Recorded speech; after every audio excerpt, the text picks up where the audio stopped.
So nowadays anti defection laws ఎన్ని వచ్చినా సరే పాలిటిక్స్లో లైక్ వాళ్ళు ఉన్న పార్టీ నుంచి కాకుండా మళ్ళీ అందులో నుంచి బయటకు వచ్చేసి వేరే వాళ్ళని సపోర్ట్ చేయడం, లేదు అంటే అందులోనే ఉండి వేరే వాళ్ళకి సపోర్ట్ చేయడం, ఇలా చేస్తూ ఉంటారు కదా.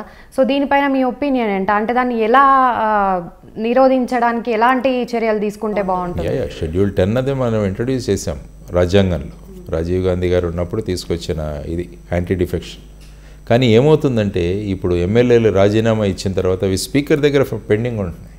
స్పీకర్లు నిర్ణయించట్లేదు. ఈవెన్ అసెంబ్లీ టెన్యూర్ కూడా అయిపోతుంది, అయినా కూడా నిర్ణయించట్లేదు. సో స్పష్టంగా ఉంది, చట్టంలో స్పష్టంగా ఉంది. ఈవెన్ మహారాష్ట్ర కేసు ఇప్పుడు నడుస్తుంది సుప్రీంకోర్టు ముందు, ఇంకా అక్కడ సందిగ్ధతతోనే ఉంది.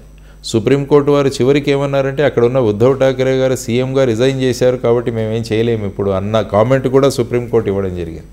అంటే స్పీకర్ మీద చాలా నిర్ణయాధికారాలు ఉన్నాయి.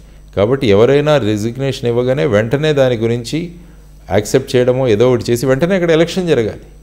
జరిగిన తర్వాత ఆ వ్యక్తి ఇప్పుడు ఏంటంటే ఎలక్షన్లు జరగకుండా సపోజ్ ఆ ఎలక్షన్ జరిగితే అది రెఫరెండంగా భావిస్తారు ప్రజలు అని చెప్పేసి దాన్ని ఆ విధంగా చేస్తున్నారు. అందుకనే there should be a time limit.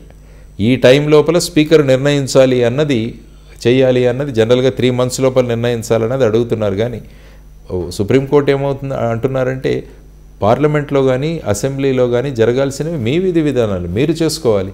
ప్రతి దాంట్లోనూ కోర్టులు ఇంటర్ఫియర్ అవుతే మరి మీ పొజిషన్ ఏంటి అన్నది అలా మీకు ఇంత అధికారాలు ఇచ్చి రాజ్యాంగం మీ చేతిలో ఉన్నప్పుడు మళ్ళీ మీరు ప్రతిదానికి కోర్టుకు వస్తే మరి మీ యొక్క అస్తిత్వం ఏంటి అని వాళ్ళు ప్రశ్నిస్తున్నారు. ఆ విధంగా ఉన్న ఈ తరుణంలో యాంటీ డిఫెక్షన్ లా అన్నది చట్టం ఖచ్చితంగా అమలు చేయాలి.